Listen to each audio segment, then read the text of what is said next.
For our intending cabin crew members, you probably do not know that even after being a cabin crew, there could still be a career progression. Some of you along the line might even decide that, okay, you want to go ahead and take charge of this aircraft. Why remain in the cabin and attend to only the passengers?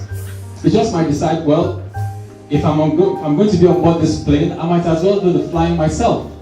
So indeed, we have had situations where, in the past, cabin crew actually decide to, go ahead and apply to flying school, and they have gone, to become pilots, captains within the industry today. We do have a few of them today here present. In fact, indeed, we have a male and a female, which is a very good representation. So I would like to invite them to come and just give us a little talk about this career progression. If you permit me, I'd like to call on the female first, an amiable looking lady by the name Joanne Obasi. Once a cabin crew, now a pilot. Isn't that beautiful?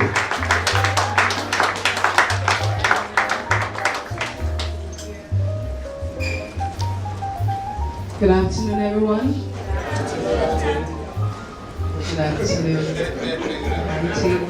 distinguished gentlemen. I'm glad to be here. Sorry I came a bit late. I just came back from a flight this afternoon, but I had to be here. I was really looking forward to meeting all of you. The name is Joan Obasi. I fly with Arik Air, and I fly the 737. I've been flying for the past, thank you. I've been flying for the past 4 years, and maybe you guys don't know, I used to be a cabin crew. I worked as a cabin crew for about 7 years with a Nigerian airline, and before moving on to become a pilot. Okay, so career progression from being a cabin crew to a pilot. I'm just going to speak on a few points, and I'll let one or two people ask me questions. So I'll start with, I've introduced myself. The second point is conviction. First of all, you need to know what you want. Do you really want this? There's so many aspects of the aviation industry, not just being a pilot. We have PSAs, we have people working in crew control, ground instructors, and for me, I chose to become a pilot. I was convinced that that's what I wanted, and I went on with my dream. And the second point is determination. When I decided that I wanted to be a pilot, I had people try to convince me that it's not the right thing to do. It's not that they don't love you, they do, but they're thinking, oh, it's very expensive. How are you going to manage this dream of yours? Or they tell you, as a lady, you should actually be thinking of getting married, not thinking about being a pilot, So I even had some of my friends organize an intervention. After I told them I wanted to be a pilot, I came back from work one day. There were like 4 people waiting for me, and they're like, Joan, come in here, we're waiting for you, sit down. And they started with, please advise her, at this age, she wants to go and start doing pilots, and all the men will run away.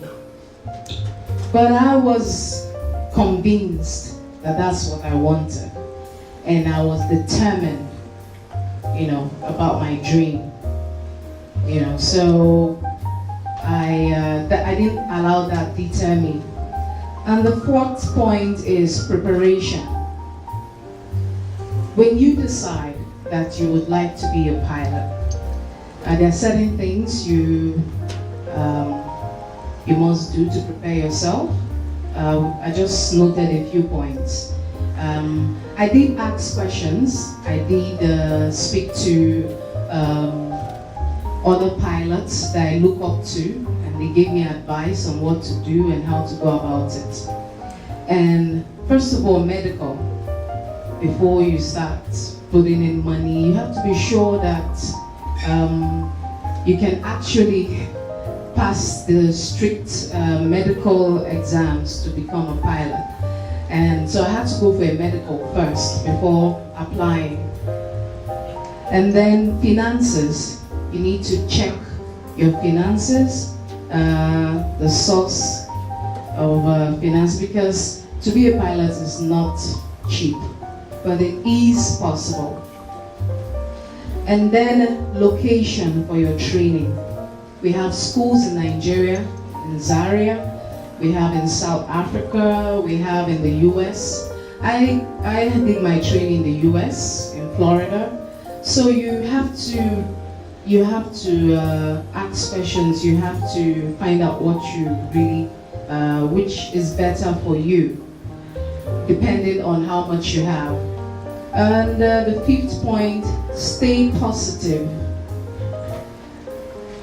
I just have 10 minutes. I might not be able to tell a whole lot of stories, but like I said, there were lots of challenges.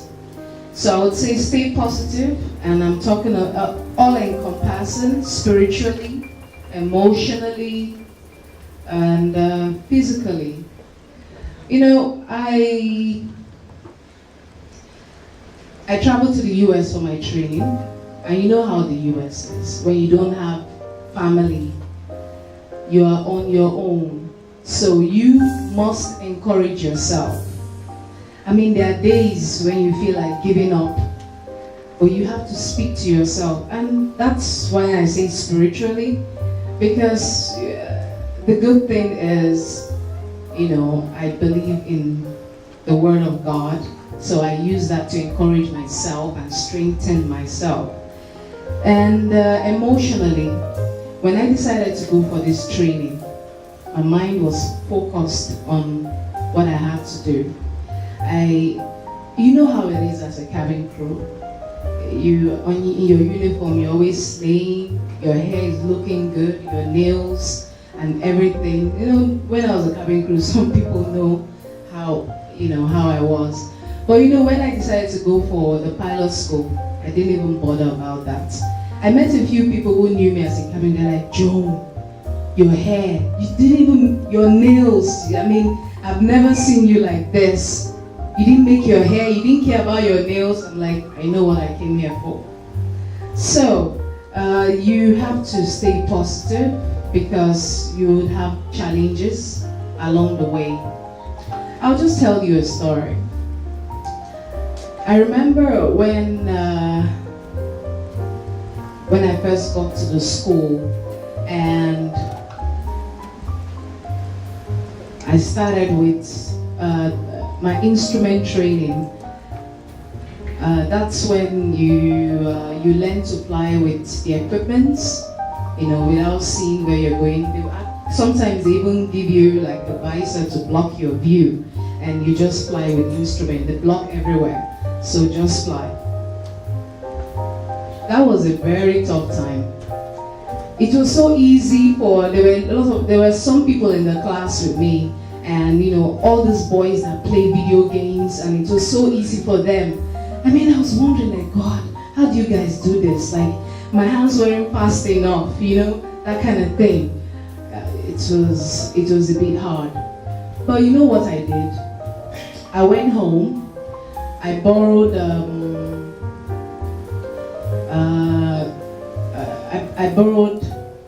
some simulator, just a small simulator from a friend of mine. I went home and I practiced it with it for like 5 days.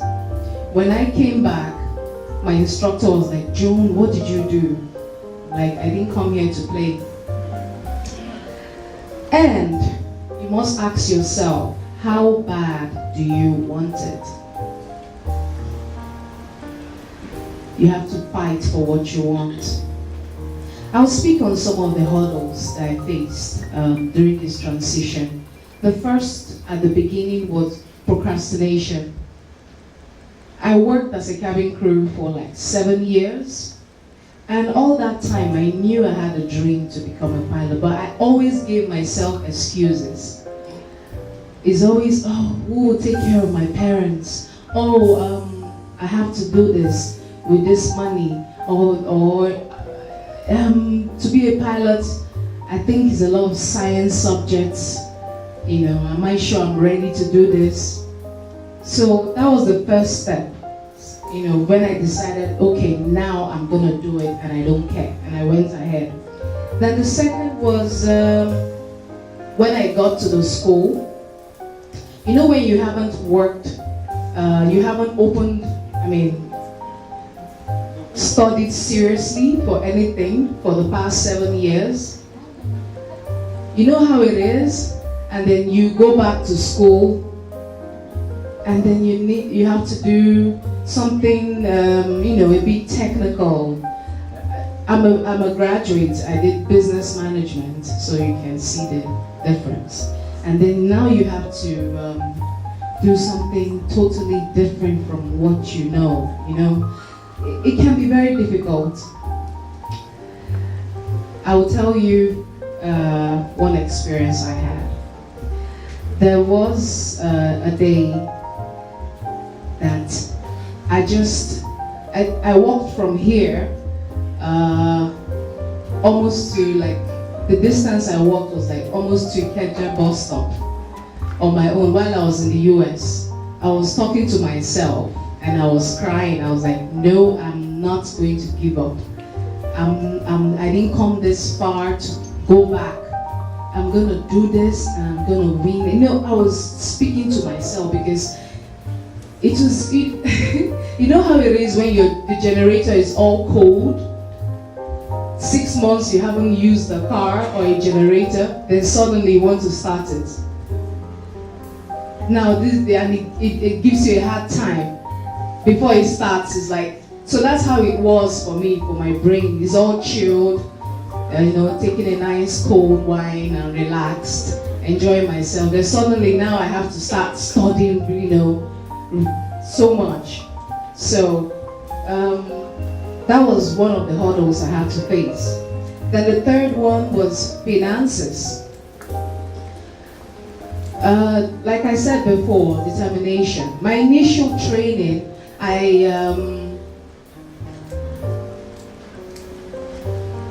came up with most of the finance because I worked for 7 years. I saved up. I sold my car. And you know something? You don't sell your car and empty your account for something you do not have a passion for. You don't go telling someone to help you when even you do not believe in your dreams. That's why I said first you have to have the conviction. I want to do this and I'm determined. And when you speak to someone and the person can see like, oh, she's serious, and then, hey, I have this, I've saved up this much, I need you to help me with the remaining. Then you're serious, not, oh, I have nothing, please help me. Do you understand what I mean? So even if you can't get to your dream right now, I mean, being the cabin crew might just be the starting point to what you actually want.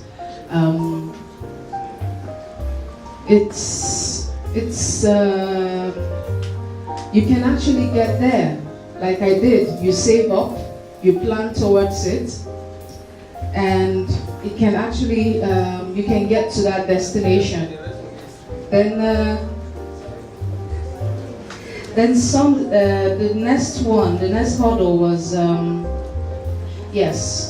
changing the perception in terms of people around me. When I got back, worked as a cabin crew, now you're in the flight deck. People are watching you, oh, she's still humble, things like that. So I had to those some of the challenges I faced, and then working with maybe you work with captains that used to serve coffee. Now you're sitting in the flight deck with them, and they are still looking at you like, okay, are you sure you shouldn't be serving coffee? I think it's better. But no jokes. Someone said that to me. So that's why I said, I knew what I wanted. I didn't care. There's some people. Someone told me one day, some people are born to be pilots. Don't blame yourself. Some of us are born to be pilots. They come from families of pilots. So they are, and I told him, I just smiled and I'm like, no one is born to be a pilot. No one is born to be anything. You work towards it, and you train for that position.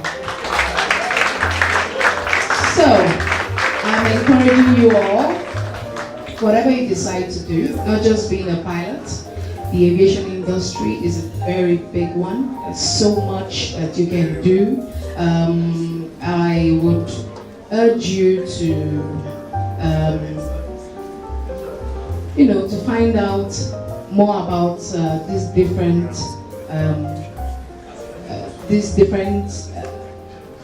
sectors in the aviation industry. That's why a forum like this is very good, because as they teach you, you get to know some of these things.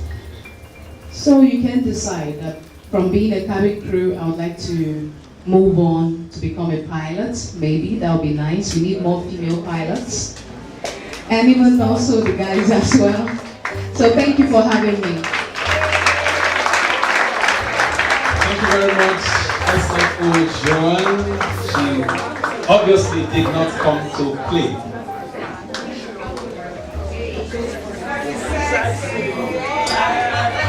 Oh, Femi is now giving us that his walk now.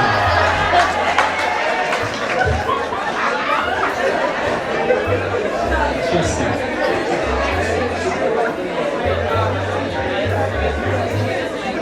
Well, ladies and gentlemen, that was beautifully done. Can you give the lady another one round of applause? She's indeed a testament for, the aspiring cabin crew. You could actually begin to nurse the idea of taking that career to another level.